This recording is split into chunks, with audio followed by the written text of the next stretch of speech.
Hi there, TaffyRue here, and welcome to another exciting episode of Features by TaffyRue, where we get to put the spotlight on young upcoming creatives and artists who are bubbling under.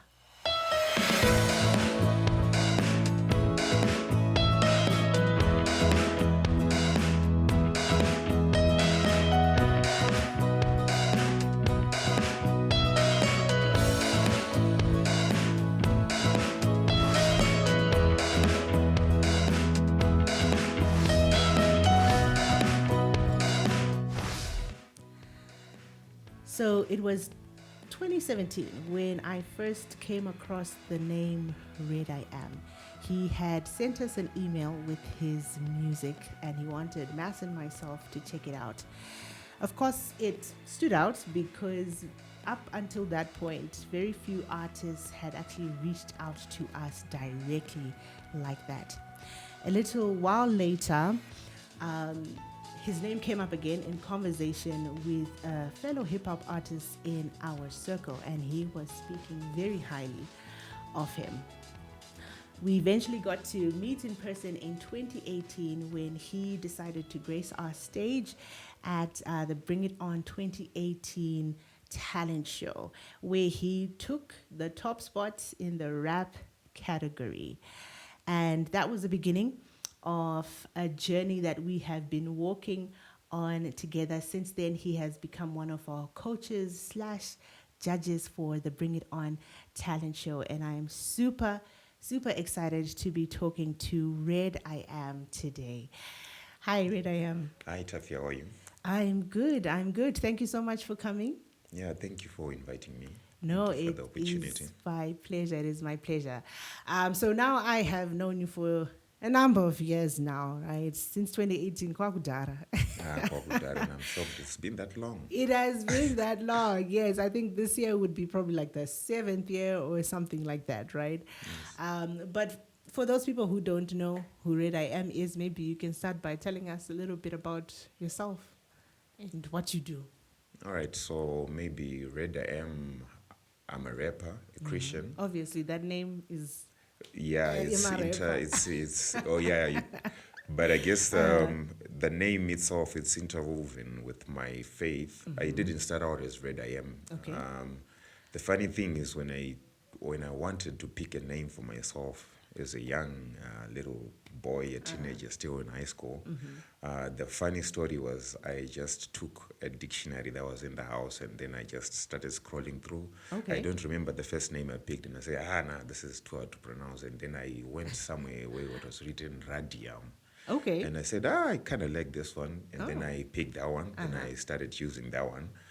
So I did go by that name during my secular days. Okay. And then when I came to the faith, that's when things changed. It became Red.i.am, which is short for Redeemed I Am. Okay. Yes.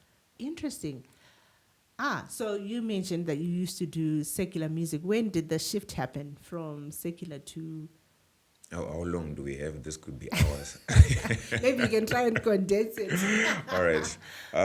So, yeah, I switched to Christian hip hop in 2013. I think that's when I decided to start doing Christian hip hop. Okay. But at some point, I had quit, especially when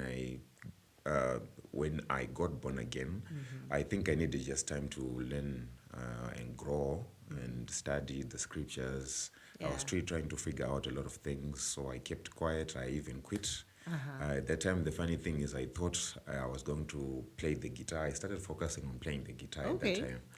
And then eventually in 2013, that's when I decided I felt like I needed to continue the path I was on. But I guess earlier on, I would say from, should I be saying the dates? You end up saying, is this guy a Sekuru or something? But yeah, when I started rapping, that was like in 2000 and should have been 2001. Okay. Yes. That's a long time ago. That's a long time ago. That's Yeah. a really long time ago. That's when I started doing secular music. I didn't know much what to do. I guess it was more about the technique and stuff. But what happened then was I did get lucky because in 2002 there was this 100% local content thing that Yes. happened. So I think I happened to be the one of the few people who had submitted my music. Okay. It was, I don't remember, was it Radio 3 or was it Power FM? Now I'm forgetting when it transitioned Yeah. to. So, yeah, my music got played. It got played a lot. Unfortunately, I didn't know what you're supposed to do afterwards. You know, maybe the only excitement was, I'm getting played. And then that's how it ended. Okay. Now, when you reflect, you say, maybe I should have gone down this path. I could have changed things a bit and maybe established my career in a different way. But yeah, I did get a lot of airplay then during that era. And then, like I said, I didn't know what to do. I was young. I didn't know what I was supposed to do. Yeah. I probably lost touch with all those DJs. And then, you know, when you try to come back again and try and establish relationships with people, it becomes a bit difficult. Yeah. But yeah, I've been there for some time, I guess. Okay. That's interesting. Why rap? I don't even know how I can answer that one. All I know is when I was much younger, okay, I used to think I was going to do art, you know, drawing, painting, and stuff. So there was somebody I grew up with. I think he tricked me. He wanted money. He was out of money, so he tricked me and he sold me a cassette tape of someone called Nas. So I think I went home and sampled that cassette playing my mother's car. You know, we used to play cassette tapes back in the day. Yeah. So I think what I was hearing going on, I just changed from that moment, from that cassette tape. And I felt as if I can do the things he's doing. And then I think I put aside my comic books and I started just writing stuff. And, you know, I don't know how it is when you're not that cultured with your art. I think I used to fill counter books with a lot of stuff. Okay. I don't even know what I was writing about. And there's this funny story. The first time I went on stage, it was at a talent show, but then the place I grew up, it was predominantly, they like dancehall. Okay. So the funny thing was I just went there because it was a talent show. There was no one else who was singing or anything. I think they were just dancers, and then the DJ just starts playing dancehall, and then, you know, high school people just start jumping. Yeah.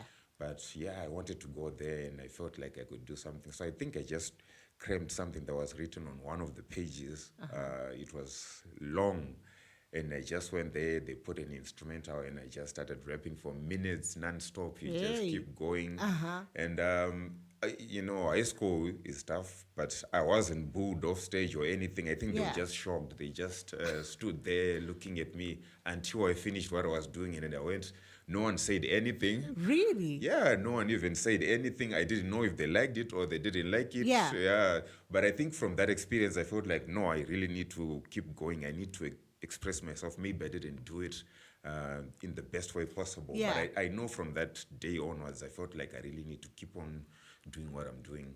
I could speak something, you know, that will... At that time, it wasn't about speaking something that impacts people. I guess at that time, you're in love with the art and you want to express that art. But I guess for now, it's about you want to say something of value to people. Okay. And how has the journey been in the Christian hip hop circles? I know that, you know, hip hop is one of those genres. I think I've always said this, or I've said it a number of times on one of these podcasts, that hip hop is one of those genres that is, you know, looked down upon by a lot of people, especially the older generation. And but I'm the older generation. Yes, I mean, so judging from, you know, like you've been doing for a long time, yes. So you have been there when it, I mean, I can't say Pasha. No, I wasn't there when it started. Yes, but like, you know, you've experienced, you know, I guess a longer period. generations Yeah, of different, hip-hop, I guess. exactly, Yes, yes. definitely. So like, what has the journey been like for you in the Christian hip hop circles, and seeing how people are now accepting it or not accepting it? What does it look like? I would like to say maybe the reason why I was determined to do the Christian hip hop was that one of the reasons that contributed towards my taking step towards faith was there was somebody that just gave me a disc. It was of Lacrae. It had mixed artists, but I think there was Lacrae, and then there was the Truth. There was Okay. yes, there were those artists. And that was my first time ever listening to Christian hip hop. I think that was in 2008 or 2009. I was shocked that actually existed. Okay. And then the guy said, you're shocked. This is about 10 years old stuff. And I'm like, this has been there all along. Yeah. So, yeah, I guess the same way I got shocked hearing Christian hip hop 10 years after those artists had recorded is the same way or same response I also get. There are a lot of people that also don't know about Christian hip hop, or maybe they just assume just because it's hip hop, it's supposed to talk about certain things. Yeah, some people that I grew up with definitely were not for my idea of switching to Christian hip hop because they felt I could take the thrones of many, of these secular artists. So up to date, there's somebody that keeps saying, no, you need to just come back and show them that you Yeah. can. And I'm like, no, that's not what I feel. Oh, maybe I feel like, speaking, everybody gets to speak from the heart. So I feel as if this is how I'm more comfortable talking when I'm addressing things to do with faith or things to do with I call them life issues, life and death issues. It's life issues in Christ there's life. So, Yeah. there are life issues. I like talking about that kind of life. But there are people that still think that hip hop is supposed to be the way they, it's normally marketed. So, there's a lot of resistance.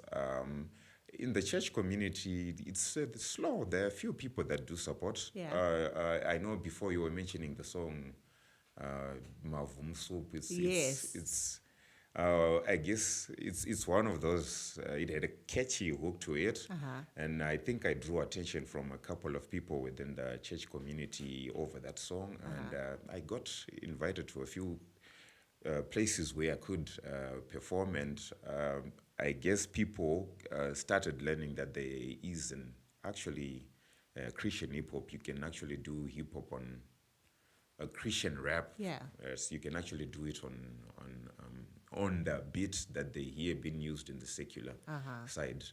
It's all about the message. It's not really about the lyrics are what carries the message. So I guess I get to differ, and I still feel like I don't want people to look at us as if we're the weaker side of hip hop, or maybe we're running away from competition or something like that. No, I am not afraid of the competition. It's just that I feel I want to speak from the heart. I don't want to be molded just to fit a certain picture that people want you to have. Okay, so what I'm getting from what you're saying is that probably in the past people had accepted hip hop, but with the way it's marketed, usually Yes. the messages that they usually talk Yes. about on hip hop, but they had not come across hip hop that was talking about the Christian message or Yes. talking about life issues from a Christian perspective. Yes. But then that is now something that is now being introduced to people now, and Yes, definitely. they're sort of kind of Resisting. catching on, but Yes. they are still resisting because they've always known it as something that was negative. Yes. Okay. All right. So would you say that your journey as in your journey as a hip hop artist talking about life issues, that you are making impact in the hip hop arena, or do you think that you are making impact in young people's lives? Okay, that's how do I tackle this one? All right, so I have another job. I know you know it. Let's just call it in marketing. Yes. At times you give somebody exceptional service, and they just come to you and they say to you, that was exceptional. I like it. But then I think for the place where I work, there are these platforms where somebody goes and they say, so and so served me and I like their service. And then, maybe your bosses will start saying, that was really good. So that normally happens to other people except me.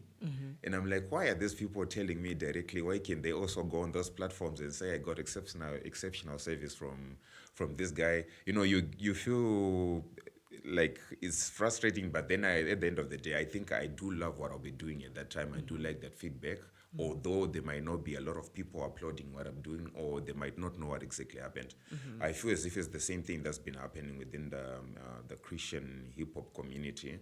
What happens is I would see a message maybe pop up in my inbox on Facebook or something, and somebody just gives a testimony that what you're doing, I like what you're doing, it impacted me here, there. And I'm thinking to myself, why can't these people just go on their platform and say exactly Yes, and comment on the platform, on the and song. then just mention my name. Why are they coming directly to me? Yeah. I feel as if that's what I would want to happen, but I guess I do realize that there are a couple of people that surround me that do come to me that that do acknowledge that I've deposited something positive in their lives. They might not be saying it publicly as I would love them to. Yeah. But I did learn to accept that that's how God wants me to reach out to people, I guess. There was this story I heard about. There was this musician in America. I think she's called Kim Barrell or something. The story behind her, she's a gospel musician, but the story behind her was there was somebody that said that Kim Barrell, everybody out there that does music has been through her, and she has deposited something in their lives. So at that time, I think when I heard that story, that's when I began to understand that at times maybe we might not get to know that other person first. We might know other people, but then there's somebody else that's doing something or making impact in those people's lives.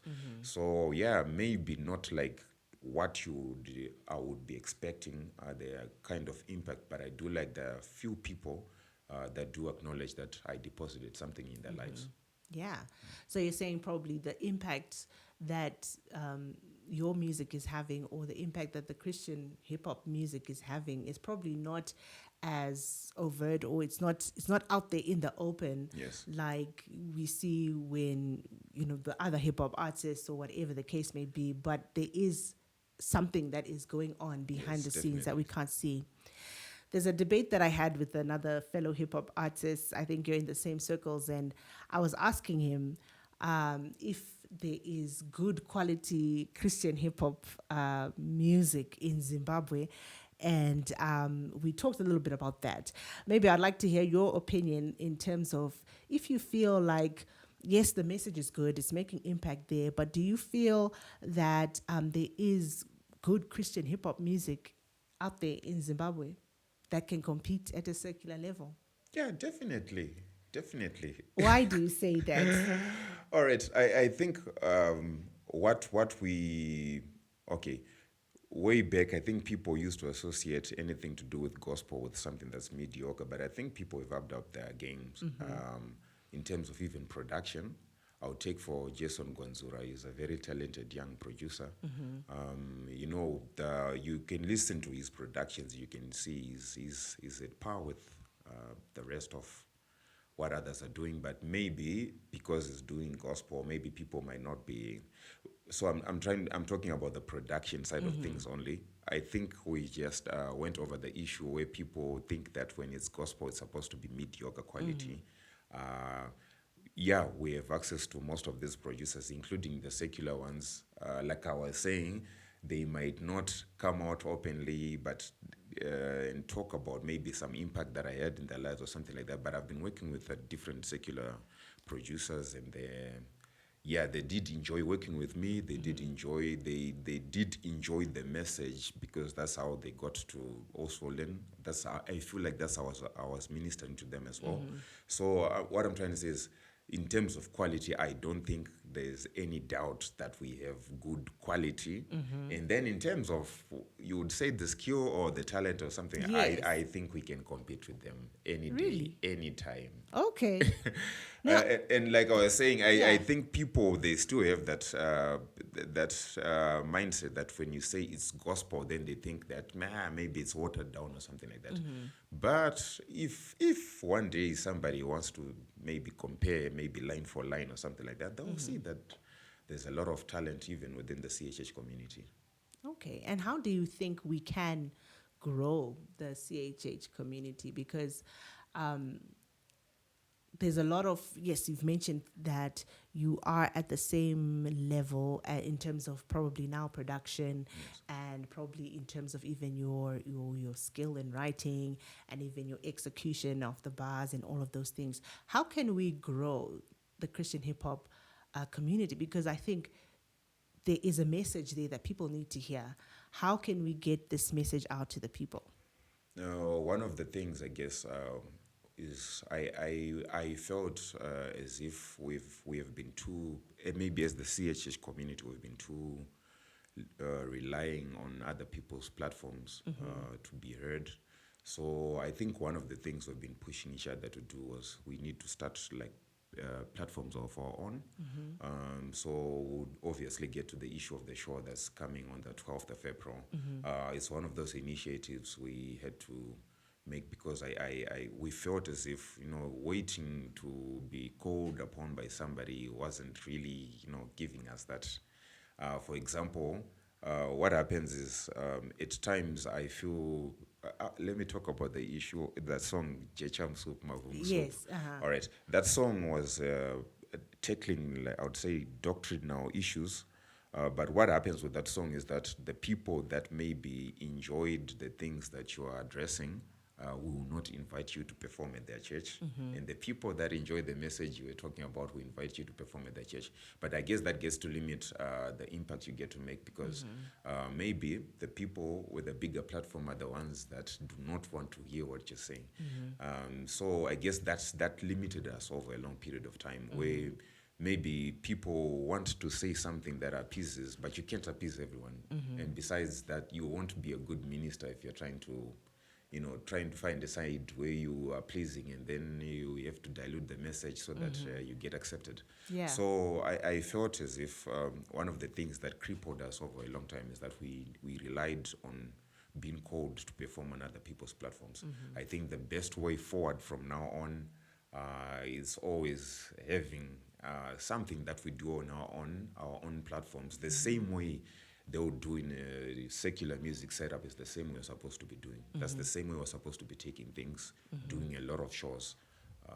Even if they start out with 2 people, I'm sure the more we are consistently pushing out there, eventually people will get to know of us. Okay. I have a suggestion in terms of Christian hip hop, because I have what can I say? I have an interest. Yeah, let's put it that way. I have an interest in seeing Christian hip hop grow. One thing that I have noticed or that I have picked up from CHH artists or just the industry is a lack of collaboration. Not within in terms of hip hop itself, like, I see a lot of collaborations in terms of Christian hip hop artists collaborating, working together, but outside of that, in terms of with, let's say, singers like myself, who could come up with a sound that could be probably palatable for the audience who are listening, collaborating in that sort of way, because I feel like you've kind of isolated yourself. I don't know. Maybe you can. All right. You can answer that question. Have you isolated yourself? Yeah. Okay. Let me clarify that one. Yeah. Yeah. I don't think the plan is to isolate ourselves. I think the approach we're taking, even with this show, is that we were talking about it being urban gospel. Maybe the backbone might be Christian rap, but I think it should be urban gospel because, like you were saying, sound evolves at times, and somebody, if I work with you, probably you bring a different sound, Yes. which will give the diversity that's needed. It's really needed a lot. So the idea isn't to isolate ourselves. I think it will be harder to break out there, or you limit who you reach out to if we only in our own circle. So yeah, definitely I think collaborations, it's a good Yeah. it's a good point that you're putting across. Yeah, definitely, because I think it's a struggle, obviously, collaborating with different artists who are outside of what you guys are used to, obviously. But I think it would open up doors that will help to get you guys heard, because a lot of Christian hip hop artists are very, very talented, very, very talented, but nobody knows them. Nobody knows. but I think some Yeah. of my other guys would argue that all along, I think we were being sidelined. Like we were saying, when you come and you say, I want to do rap, but it's gospel. I can't mention names, but there will be some prominent musicians who feel like, I don't think Yeah. I can work with rap, because I'm not sure rap is something that you can do something godly with. So maybe it ends up being like people felt like they were being sidelined, and they ended up just going like a small group car. But that's not how it's supposed to be. It's supposed to be urban gospel. I think that way we get to reach out to more people. Yeah. If it's more urban gospel kind of thing, rather Yeah. than just like CHH, strictly CHH. Anyway, what lessons have you learned from Christian hip hop or from doing rap that you can apply to your life? Persistence, I guess. Persistence. Persistence. Okay, what about persistence? You just keep going, and you just keep going, and you just keep going, and you just keep going, although things might not be flowing as smoothly as you want. Let me say, for me, I guess it's a balance between the faith and the music itself. For example, for example, I would say that when Jesus began, he begins a ministry with 12 disciples, and then 70, and then we are here. So what I balanced out between that and the music is that maybe you want to start out with 1 million followers, but you start out with the small number, and the small number reaches out to another small number, and then the other small number reaches out to another small number, and then it just goes like that. So yeah, I guess for me, these two are interrelated in a way. Yes, I get to learn maybe when I'm seeing something not going well with the music, and then I try to look at I would say the parallel universe for me, the word, and then I see there's something I get to learn from what I'm doing in music that will lead me back to the faith. Right. Yeah, persistence is a very necessary thing in the music industry, even in general, right? Because a lot of the times you will be putting in the work but not getting the immediate results that you are expecting. Releasing content regularly, putting in the work in terms of producing the music, and then trying to market and doing social media. You put in so much work, and you need to do it consistently and persistently, Yes, definitely. for it to actually start bearing fruit, right? Because it doesn't just work. Yeah. And especially, I think one trap that we fall into as Christian musicians, we're like, because we're doing something for God, it has to, if I do something today, it has to blow up tomorrow. But unfortunately, That's not how things work. That's not how things I work. think that's also one of the things. Maybe I will share this with others along the way. That I think the first time you write your first song, you think this is going to be a hit, Obviously. and then it's not. And then you write another one, and you say, definitely this one is going to be a hit. Yeah. And then it's not. It's not. And then 50 songs later, but then you Yeah. still keep on going. You don't quit. You just keep on going. Because, like I said, I think eventually my maturity started coming in the sense that I thought, fine, maybe it's not the outcome I expected, but I still feel there's something that I need to say. So you just keep on writing, you keep on singing. Yeah, definitely. I've seen you have expanded your circle beyond just doing the music yourself. I see that you are now taking up young people under your wings. How has that journey been, being a mentor, I guess, to young upcoming rappers? I don't see myself as a mentor, just a big brother who, I try to tell them you don't need to learn from your own mistakes when somebody already made those mistakes. You need to learn from my mistakes.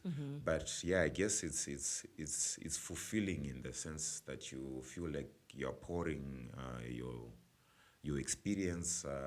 The mistakes part is what I normally emphasize on. Yeah. You need to learn from my mistakes so that you don't do the same things. And I say it would be a great thing if I see you surpassing what I do. I would feel joy. At least I feel that I have, done something. So I guess maybe it would be a calling of some sort. The way I do enjoy it, I guess it's a calling because I think the normal rap or hip hop attitude is that I'm supposed to look out for me. Yeah. I'm number one. Everybody's supposed to be looking at me and supporting me, but I do actually enjoy seeing others grow and learn from my mistakes also and my experiences. Yeah. So yeah, I am enjoying that part of my life. Do you think that pane vari kuteerera and going to Well, I think maybe the same thing like with discipleship. Let's take discipleship. Let me give this example. I don't know what other people's religious opinions are, but I know that Peter grew up in a place where they were not supposed to eat pork. And then when the vision of Cornelius and stuff came to him, there was stuff that was years after Jesus had gone back to heaven. Yes. And then when that vision comes, you would think he already understood that there was nothing wrong with dietary law as such. But that was years after. My point is that discipleship isn't like something that happens like, we just have one session and then you know everything from that moment. I think it's something that you have to keep on going over and over. It's hard to take away people from their traditions or maybe take away from their normal habits. I think it's something that happens over time if you get what I'm driving at. Yeah, that probably you only probably see the fruits of maybe the mentorship years from now, Yes, right? not like just weeks after. Yes, definitely. So definitely the real task has been, just staying in touch with people over a period of time. And then if they have questions, if they have anything they need to know, you keep on just sharing with each other until that other time, probably when they also feel like they're at a point where they can also, I don't know, continue the tradition. All right. Ndiri kunzwa nezvekuti hapana wasiri kuteerera. Wasiri kuteerera advice, but I guess it'll only make sense. Even I think some maturity, the older you get, right, the more life experiences that you have, the more then you'll see the importance of lessons that you were taught years back, and you then take them on and then start seeing the fruits. But there's a long waiting period. All right. Definitely. All right. Anyway, we've come to the time in the podcast where we switch roles and the interviewer gets to be the interviewee. So I don't know if you have any questions for me. Or when the hunter becomes the prey. Yes, however you want to put it, but yeah. All right. So let me think. I would ask about what's the most thing that happened within your musical journey that you felt like that was a huge setback, and how did you bounce back from that? That is a very deep question. Let me think about that. A huge setback. Yes. Well, I have talked about losing my voice a number of times. That was definitely a huge setback. But let me try and see if there's another setback that I've experienced. If you're a musician, definitely you have to have some setback of some sort. Yes, okay, definitely. I can just give you mine. Maybe you can start warming up and thinking of yours. Let me think of a time when I recorded. I think it happened with two different people. You record the whole album, and then somebody just either disappears or they say the item just crashed. And you know, for Yes. me, maybe the way I started doing music was you take a longer time trying to listen to what you're doing and making adjustments as you go along. And then just before you feel like now the album is ready, Yeah. somebody says, my PC just crashed, and then Ooh. you know, everything, you just lost everything. And then people will be saying, it's been 2 years since you released anything. When are you going to release something? Yeah. And you know, you want to say, things have been going on, but that's not what I'm supposed to be doing. You know, I'm working on something else differently. And then it happened. I think it happened twice. Wow. That's really disappointing. But you just, like I was saying, you just keep on going. That's my biggest nightmare. So I'm wondering how you've been coping with those setbacks in music. What's been the biggest setback, and how did you bounce from that? Yeah, nayo wataure yekukrasha kwemaPC amaproducer. You've taken me back to like a couple of times where I have like recorded a song, and fortunately enough, I got my files, but I wasn't then able to kind of like make changes after that. I think I just got like the WAV files, for example.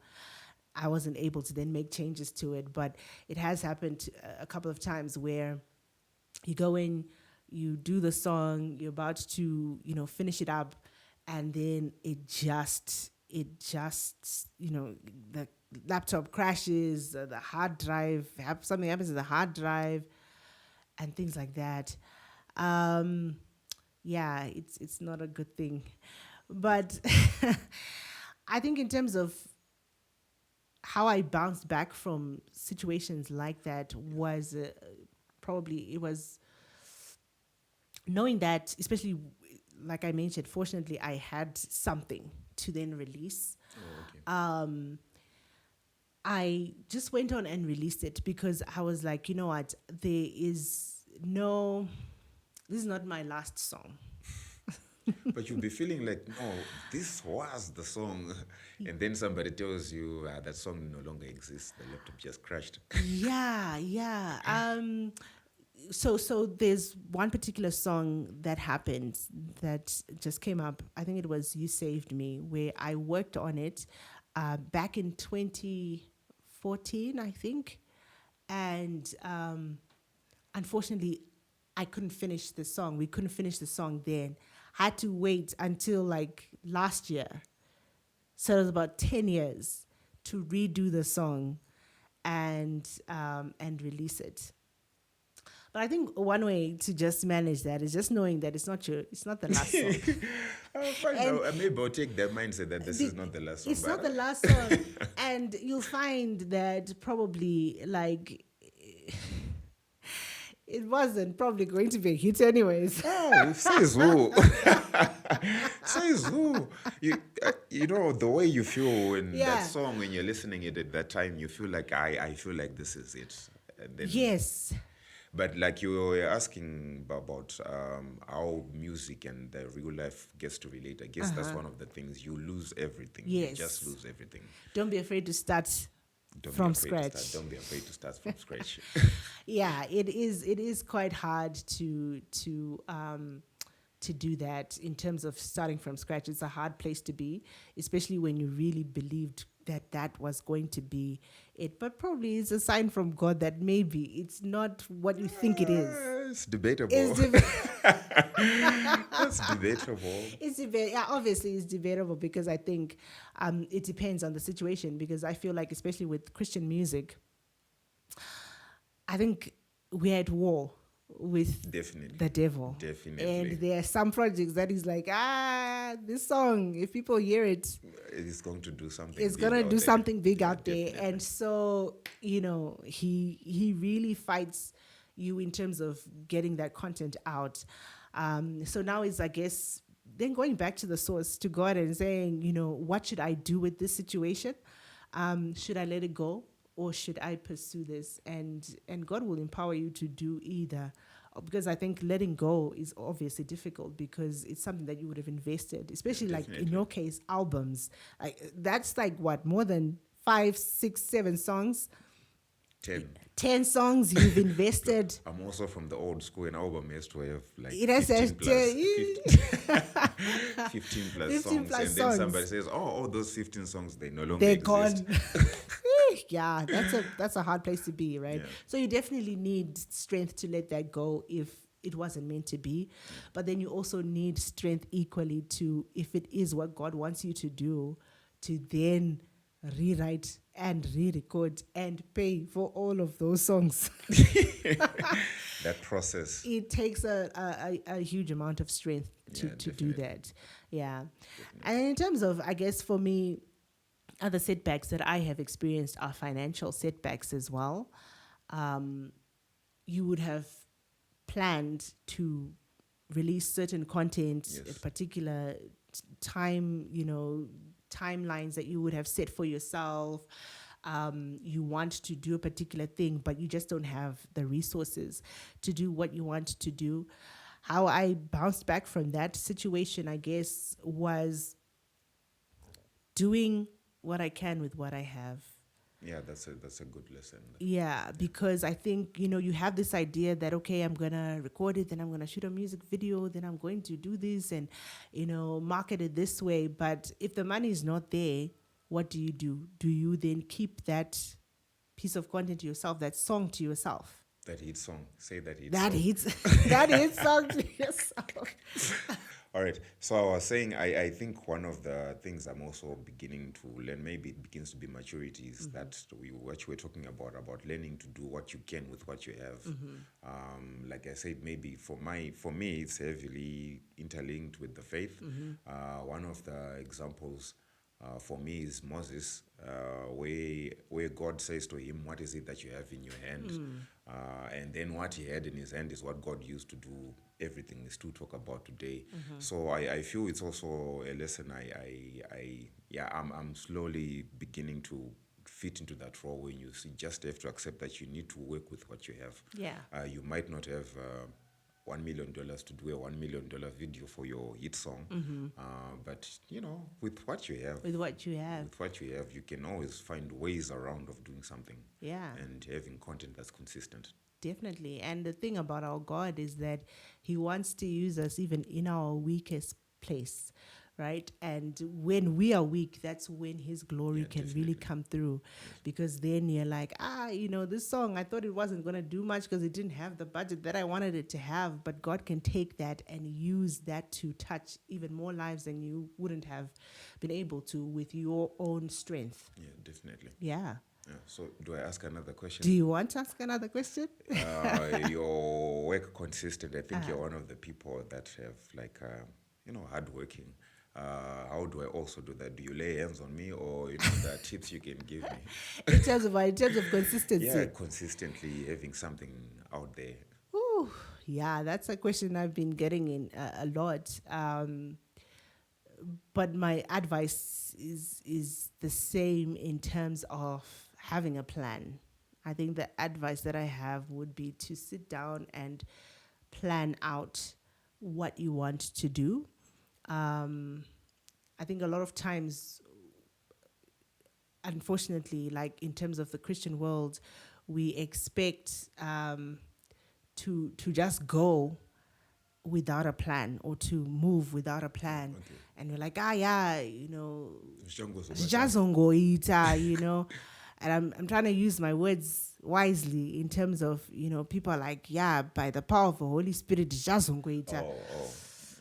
think I understood. Yeah, like, Like, it's I think God has given us the intellect and he's given us the brains to use in terms of helping us to even just lay out something even simple. Even Joseph was told, store up for 7 years because in 7 years there's going to be a famine. So same thing even with when it comes to content creation. It's sitting down first, coming up with a plan, starting with the end in mind. What do you want to do with a particular project? And then building the blocks that you need that will enable you to be consistent, be it recording content in batches. Like there's one person that I work with, and he was like, I want to release something on Wednesday, for example. And then he didn't end up releasing the thing on Wednesday. And then I was like, how far? Where's the thing on Wednesday? And he's like, I got sick. There's a bad flu, so I couldn't record. That's most of us.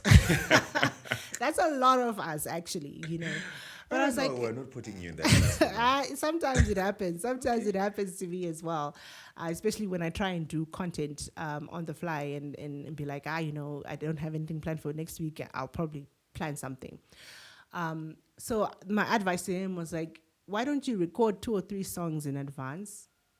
2 or 3 videos in advance, and then plan out, okay, fine, since I won't have time to record something new next week, let me space them out like this so that, obviously in the next 3 weeks, I'll probably have time to record something else, So it's all of those things. I think having that plan in mind, it definitely helps with being consistent. But obviously it's knowing why you're doing it, because if you don't know why you're doing it, then you won't have that that urge or that desire to be consistent. I don't know if that makes sense. Yeah. It did make sense. The planning our part, the same thing we do at school. You don't pray over your child to just go and pass. They have to study. Yeah. Definitely. Yes, definitely. They have to have a plan to study, not study the night before they go to the exam. Exactly. Right. Yeah. All right. So we've come to the end of the podcast, but before we end, do you have a word of advice? I know you speak to a lot of young rappers, but even other artists who want to get into the game of doing this thing for God. What advice do you have to the upcoming artists? I guess I can say you will be disappointed. Things will not go your way.